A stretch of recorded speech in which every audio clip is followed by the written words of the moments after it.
na umano'y hindi maayos na naproseso ng investigador. Magpapandila si Dominic Almelor. Makalipas ang mahigit 5 buwan mula nang mapatay ang aktor na si Ramjen Revilla sa bahay nito sa BF Homes, Parañaque, dinala sa kauna-unahang pagkakataon ng 6 na akusado sa pinangyarihan ng krimen kasama ang kanilang mga abogado. Emosyonal si Janelle Manahan pero pilit niyang isinalaysay ang pagkakabaril sa kanila ng sospek. They were facing the mirror. At bigla na lang may bumalit.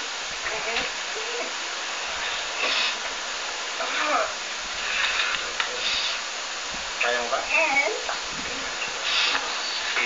What happened next? Tinignan ko po yung minsan galing. Okay. So, lumingon ka. Sige. Nung nakita mo? Pinalala po. With the spot in his her left eye. Nadiskubre sa pag-iinspeksyon sa crime scene ng isang dugo ang unan at sapatos ni Janelle. Dismayado ang mga abogado sa anilay kapalpakan ng Sopo sa pagkalap ng ebidensya. Nakakakas kami, bakit hindi ito naging parte ng ebidensya sa time? Bakit hindi kinuha ng Soko? Pinabayaan lamang yung crime scene at ngayon ay contaminated na. Inamin naman ng isang abogado ng pamilya Bautista na may natagpuan pa silang slag ng bala sa crime scene.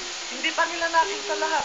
Ang nakakita, yung mga tao namin na naglinis. May lapse talaga. Kaya very incompetent ang SOCO investigation dito. Matapos ang inspeksyon, sumiklab ang tensyon ng magsagutan ng mga kapatid ni Ramjen at abogado ni Janelle tungkol sa testimonya ng assistant ng aktor na di umano'y nakita niya.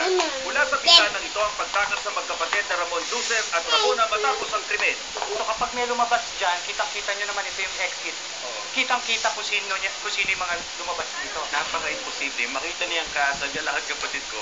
On the way here, pupunta doon. Ito lang makikita yung kasada. Bukas na muling nakatakda ang preliminary investigation para sa mag-asawang Gay Bautista at Hiro Furuyama na isinangkot din sa krimen. Samantala, pinasura na ng Parañaque Prosecutor's Office ang mga kasong isinampa ni Jeneline Magsaysay laban sa mga testigong sina Ronald Ancahas at Joel Puzon dahil sa kakulangan ng ebidensya. Para sa Bandila, Dominic Almelor.